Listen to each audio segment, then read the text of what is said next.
అందరికీ నమస్తే. ఈరోజు గ్రామ సభలలో చాలా విచిత్రాలు జరిగినాయి.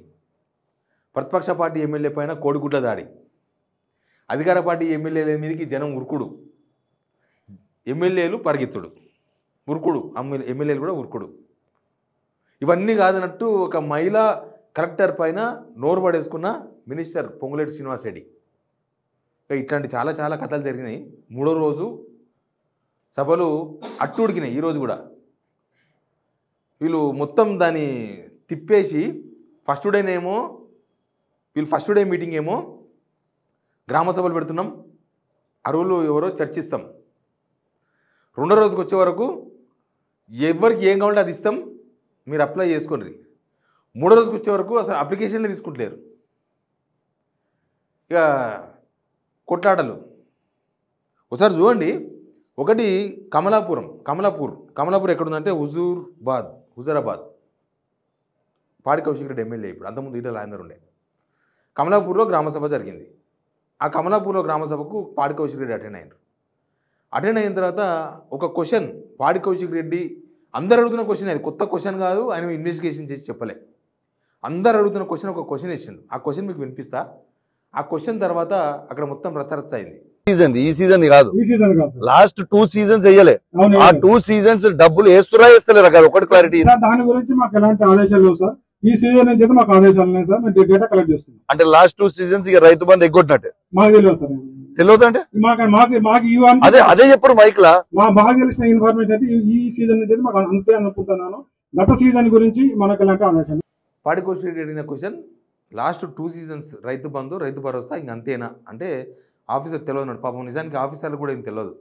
ఆఫీసర్లకు రాత్రి ఫీడింగ్, పొద్దుగాల పోయి మాట్లాడడం తప్ప వాళ్ళకి మిగతా అసలు ఈ స్కీమ్స్ వస్తాయి రావా, ఎప్పుడు ఇస్తారు, ఎట్లు ఇస్తారు, వెరిఫికేషన్ మళ్ళీ చేస్తారా, మళ్ళీ రైతు భరోసా వస్తుందా 26 నుంచి, లాస్ట్ మిగిలిపోయిన 2 రైతు భరోసాలు ఇస్తారా, ఇట్లాంటివి ఏం సమాచారం లేదు. పాడి కౌశిక్ రెడ్డి ఒక ఎమ్మెల్యే, ప్రజలు ఓట్లేస్తే ఎమ్మెల్యేని కాబట్టి అడిగినందుకు ఎంత పెద్ద కూడా ఏం తెలుసా? ఒకసారి చూడండి. కోడిగుడ్లు, రాళ్ళు, టమాటాలు, అవతల పక్క కాంగ్రెస్ కార్యకర్తలు కుర్చీలు ఎత్తేసిండ్రు వీళ్ళ మీదకి. ఇవన్నీ కూడా జరిగింది చూడండి.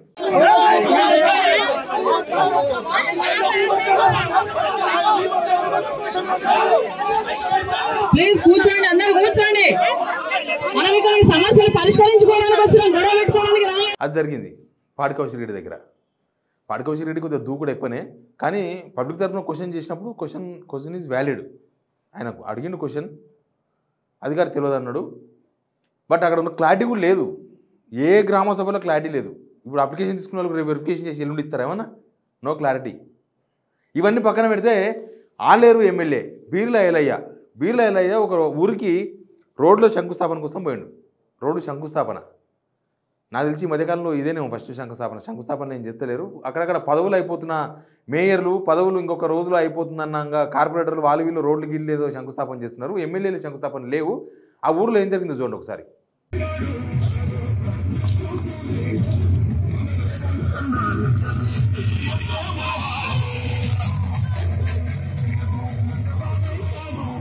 బీర్ల ఎల్లయ్య గారికి నిరసన శాఖ తగిలింది ఎక్కడంటే ఆయన కాన్స్టిట్యున్సీ ఆలేరు, యాదాద్రి భువనగిరి జిల్లా గుండాల మండలంలోని వంగాల గ్రామంలో సీసీ రోడ్డు శంకుస్థాపనకు పోతే ఆ గ్రామస్తులందరూ ప్లేకార్డులు పట్టుకొని నిరసన తెలిపినారు. ఎందుకంటే ఇటీవల జరిగిన గ్రామ సభలో తమ పేర్లు ఇండ్ల జాబితాలో లేవని. వాళ్ళు అవి ఏం జాబితాలో తెలియదు. అవి సెలెక్ట్ చేసిన జాబితాలా, సెలెక్ట్ కాని జాబితాలా, లేకపోతే సెలెక్ట్ చేయడానికి డిస్కస్ చేయడానికి వచ్చిన జాబితాలా, అవంతా కన్ఫ్యూజ్ ఉంది. బట్టి విక్రమార్క ఒకటి క్లారిటీ ఇచ్చిన తర్వాత మాట్లాడదాం మనం. బీర్ల ఎలయ్యకు నిరసన శాఖ తగిలింది. తర్వాత వరంగల్ ఎమ్మెల్యే మాట్లాడిండు. వరంగల్ వెస్ట్ ఎమ్మెల్యే ఆయన ఏం మాట్లాడు ఒకసారి వినండి. నేను హెచ్చరిస్తాను, అది నేను స్ట్రైట్ అవే చెప్తున్నా. బిడ్డా మీరు చెయ్యని దానికి గనుక చేసుకుంటూ పోతే తోళ్లు తీసాడ కట్టేస్తాం మీరు అనుకుంటారు. మీరు ఆ చిన్న పిల్లల ఆ పేద బతుకులను ఆగం చేస్తున్నారు రోడ్డు మీద పడేసి. ఎక్కడ జరిగినా ఎక్కడ గ్రామ సభల ఎవరు మీకు కావాల్సింది ఏంది అడగండి. మేము జవాబు చెప్పకపోతే మేము బాధ్యత వహించి జిమ్మెదారు తీసుకుంటాం. మీకు ఆయన మాట్లాడింది బహుశా కాంగ్రెస్ వాళ్ళ మీద అన్నట్టే ఉంది కదా. పేదల బతుకులు రోడ్ల మీద పడేసిండ్రు. పాపం వాళ్ళ పనులు చేసుకున్న పొలం పనులు గ్రామ సభలు అని చెప్పి తీసుకొచ్చి రోడ్డు మీద కూర్చోబెట్టిండ్రు. అసలు ఇస్తాం స్కీమ్స్ డిసైడ్ చేస్తామన్న వాళ్ళు ఇప్పుడు అప్లికేషన్లు ఇవ్వని అంటున్నారు. కానీ ఆయన అన్నది బీఆర్ఎస్ వాళ్ళను. ఎమ్మెల్యే నాయని రాజేందర్ రెడ్డి గారు తోలు తీసి వేలాడదీస్తా అంటున్నాడు. అంటే ఈ సభల దగ్గర గొడవ చేసే వాళ్ళ మీద మాట్లాడుతున్నారా? ఈ సభల దగ్గర అడిగే వాళ్ళ గురించి చెప్తున్నారా, లేకపోతే బీఆర్ఎస్ వాళ్ళు కూడా పెద్దగా యాక్టివ్గా అయితే నాకేం కనబడలేదు. బీఆర్ఎస్ వాళ్ళు ఈ గ్రామ సభల్లో ఆ గెలిచిన ఎమ్మెల్యేలు కూడా మొత్తం అటెండ్ అయితే లేరు. ప్రతిపక్ష ఎమ్మెల్యేలు అటెండ్ కావచ్చు నిజానికి, అధికార పార్టీ ఎమ్మెల్యేలు అంటే భయం ఉన్నది, వాళ్ళకు కొంత ఇబ్బంది ఉన్నది, వాళ్ళు పోతలేరు. కానీ ఓడిపోయే వీళ్ళు ప్రతిపక్ష పార్టీలో గెలిచిన ఎమ్మెల్యేలు హైదరాబాద్లో అయితే లేవు, బయట గెలిచిన వాళ్ళు ఉన్నారు కదా వాళ్ళు వీళ్ళు. అంటే ఈ పాడి కౌశిక్ రెడ్డి దగ్గర గొడవైనట్టు అవుతుందని బహుశా వాళ్ళు కూడా పోతలేరేమో. చూద్దాం. జనానికి అర్థమవుతుంది. జనమే డైరెక్ట్ ప్రభుత్వం మీద విడుచుకుపడుతున్నప్పుడు, జనమే రివర్స్ అవుతున్నప్పుడు ఇప్పుడు పోయి రాజకీయం ఎందుకు చేయాలని నిజానికి బీఆర్ఎస్ వాళ్ళు ఈ విషయంలో చాలా దూరంగా ఉంటున్నారు. బీఆర్ఎస్ వాళ్ళు అటెండ్ అవుతలేరు చాలా దగ్గర. ఫస్ట్ టైం పాడి కౌశిక్ రెడ్డి పోవడం కూడా. తర్వాత ఇంకోటి తుంగుతుర్తిలో జరిగింది ఇన్సిడెంట్. తుంగుతుర్తి ఎమ్మెల్యే మందుల శ్యామేల్ మీద అక్కడ జనమంతా విరుచుకుపడ్డారు. ఒకసారి వీడియో చూడండి.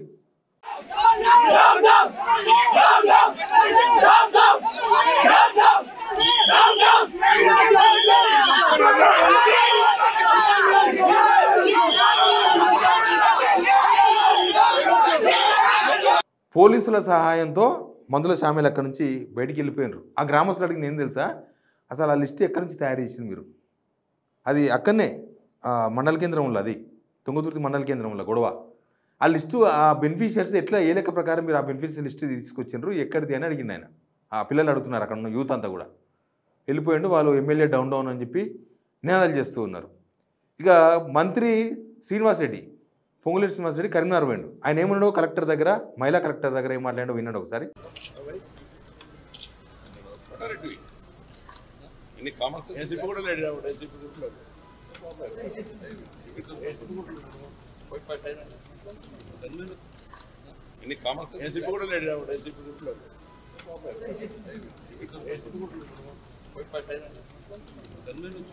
అధికారులను, అది కూడా ఉన్నత స్థాయి అధికారులను మందలించాల్సింది జనాల్లో కాదు.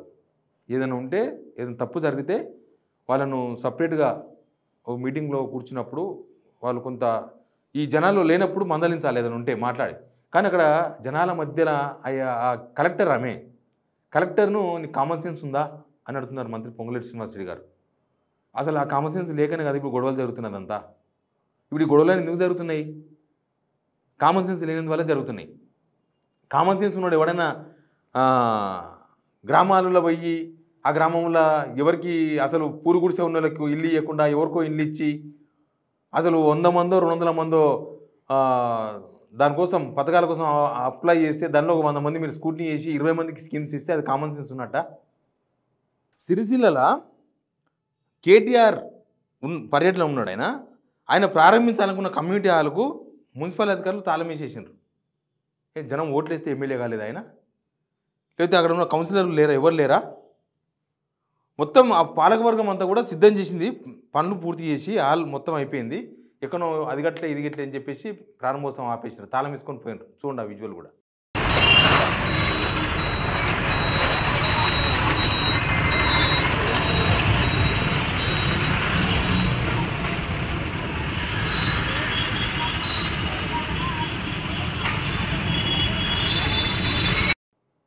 జగిత్యాలలో ఒక ఆయన మాజీ సర్పంచ్ కిరోసి మోసుకున్నాడు, నేను పోతా అని.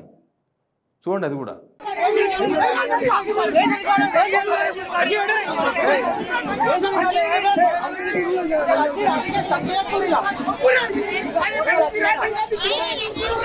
గ్రామ సభలో సర్పంచ్ ప్రాణం తీసుకునే ప్రయత్నం చేసిండు. ఎక్కడది? జగిత్యాల జిల్లా మల్లాపూర్ మండలం మొగిల్పేట గ్రామ సభలో జరిగింది ఇది. తాజా మాజీ సర్పంచ్. ఎందుకంటే గ్రామ సభలు జరిగేది సర్పంచ్ ఆధ్వర్యంలోనే, కాకపోతే ఇప్పుడు మాజీ సర్పంచ్ ఆధ్వర్యంలో జరుగుతున్నాయి. కానీ ఆ సర్పంచ్ కూడా తెలియదు ఈ లిస్టులో ఉన్నది ఎవరో పోయింది ఎవరో, అసలు ఏ లెక్క ప్రకారం ఈ లిస్టులు బయటకు వచ్చినో తెలియదు. ఇంకొక దగ్గర ఇంకొక ఇన్సిడెంట్ జరిగింది, అది కూడా చూడండి.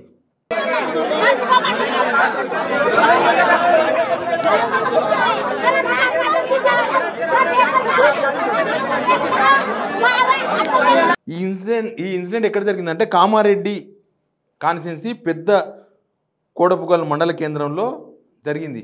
ఏమైందంటే ఒక మహిళ అక్కడ ఉన్న కాంగ్రెస్ నాయకుల కాలు మొక్కింది. ఎందుకు మొక్కిందంటే పూరు గుడిసెలో ఉంటున్నానని, తనకు ఇందిరమ్మ ఇండ్ల ఎంపికలో తన పేరు రాలేదని, అన్యాయం చేయొద్దని కాంగ్రెస్ పార్టీ మండల అధ్యక్షుడు మహేందర్ రెడ్డి కాలు మొక్కిన మహిళ.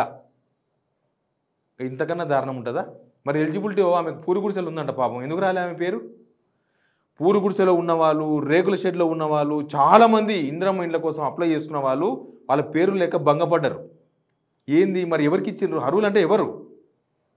వాళ్ళే కదా అర్హులు అంటే ఎవరు? మీరు పక్కా పేదలకు ఇద్దామంటే కూడా పక్కా పేదలే అడుగుతున్నారు అక్కడ. వాళ్ళకు ఏ పార్టీతో సంబంధం లేదు. అడుగుతున్న వాళ్ళు ఏ పార్టీ వాళ్ళు కాదు, మీకు ఓట్లు వేసిన వాళ్ళు. మీరేంటంటే బీఆర్ఎస్ వాళ్ళు అంటారు. మీకు ఫోబియా. ఈయన డిప్యూటీ సీఎం బట్టి విక్రమార్క గారు అందరూ ఎన్ని మాట్లాడినా బట్టి విక్రమార్క గారు మాత్రం ఒకటి మాట్లాడినారు. అది వినండి. అది వింటే మనకి గొడవలు ఎందుకు జరుగుతున్నాయి, అసలు ఇదంతా ఏంది, ఈ వ్యవహారం అంతా ఏంది అనేది క్లారిటీ వస్తుంది. మీరు ఇప్పుడు తెల్ల రేషన్ కార్డు ఇస్తున్నారు, ఇందిరమ్మ ఇల్లు ఇస్తున్నారు. తెల్ల రేషన్ కార్డు ఉన్న వాళ్ళకే ఇందిరమ్మ ఇల్లు అంటున్నారు. తెల్ల రేషన్ కార్డు వచ్చినటువంటి వాళ్ళ లిస్టులో ఇందిరమ్మ ఇల్లు శాంక్షన్ వచ్చినటువంటి లిస్టులో పేర్లు ఉండట్లేదు అనే అనుమానాలు కూడా ఉన్నాయి. మీకు ఏ అనుమానాలు అవసరం లేదు. ఇంతవరకు అసలు లిస్ట్ శాంక్షన్ క్లియర్ చేసి శాంక్షన్ చేస్తే కదా ఇళ్ళకు సంబంధించి హౌసింగ్ మంత్రి గారు కానీ, లేకపోతే రేషన్ కార్డులకు సంబంధించి సివిల్ సప్లైస్ మంత్రి గారు కానీ, ఇంతవరకు ఒక ఇల్లు కూడా ఒక రేషన్ కార్డు కూడా ఇంకా శాంక్షన్ చేయలేదు. ఇవన్నీ అప్లికెంట్స్ పేర్లే అనౌన్స్ చేస్తున్నారు. ఏంటి ఇప్పుడు గ్రామ సభలకు వచ్చిన లిస్టులంతా వాళ్ళ లబ్ధిదారులు కాదంట, జస్ట్ అప్లై చేసుకున్న వాళ్ళంట. అప్లై చేసుకున్న వాళ్ళ లిస్ట్ అంటే అప్లై చేసుకున్న అందరి పేర్లు ఉండాలి కదా. ఆ గ్రామంలో 300 మంది అప్లై చేసుకున్నారు అనుకోండి, ఇందిరమ్మ ఇళ్ళ కోసమో ఇంకో దానికో. ఆ 300 మంది పేర్లు లిస్టులో ఉండాలి కదా. 30 మంది పేర్లు ఎందుకున్నాయి? మిగతా 270 అప్లికేషన్ ఎక్కడ పోయినాయి? మీరు అసలు ఎక్కడ ఇవన్నీ కూడా ఎక్కడ స్కూట్నీ చేసిండ్రు, ఎక్కడ ఏ ఇంటికి వెరిఫికేషన్ పంపించిండ్రు, ఆ ఇంట్లో మీకు ఏం కనిపించినాయి, మీ దగ్గర ఉన్న అసలు ఏ సాఫ్ట్వేర్ ప్రకారం మీరు ఇవన్నీ వడబోసిండ్రు, ఇది వీళ్ళ క్లారిటీ లేదు అని చెప్పడానికి బట్టి విక్రమార్క గారు మాట్లాడింది ఒక్కటి చాలు, ఇంకొద్దు. మనం అన్నీ చూడాల్సిన అవసరం లేదు. అన్నం ఉడికిందా లేదా అంటే ఒక మెతుకు బిస్కుతే తెలుస్తుంది కదా. బట్టి విక్రమార్క గారు మాట్లాడిన దాని ప్రకారం వీళ్ళకు క్లారిటీ లేదు. ఇంకొక రోజు అయితే 26 వస్తుంది. మళ్ళీ ఇప్పటిదాకా మీరు కనీసం లబ్ధిదారుల ఎంపికనే జరగనప్పుడు మరి స్కీమ్స్ ఎట్లా లాంచ్ అవుతాయి? అందుకే అధికార పార్టీ ఎమ్మెల్యేని అడుగుకుంటున్నది. ఎవరైనా బీఆర్ఎస్ వాళ్ళు పోయి ప్రశ్నిస్తే వాళ్ళని అడుగుకుంటున్నది. ఎవరైనా ఊరి పిల్లలు ఎవరైనా మాకు ఈ స్కీమ్ ఎందుకు రాలే, మా పేరు ఎందుకు లేదంటే వాళ్ళ మీదకి పోలీసులు పంపించేది, పోలీసులతోన వాళ్ళందరినీ భయభ్రాంత గురి చేస్తున్నది దీనికోసమే. వాళ్ళకు క్లారిటీ లేదు. ఇది simple. Please subscribe signal TV.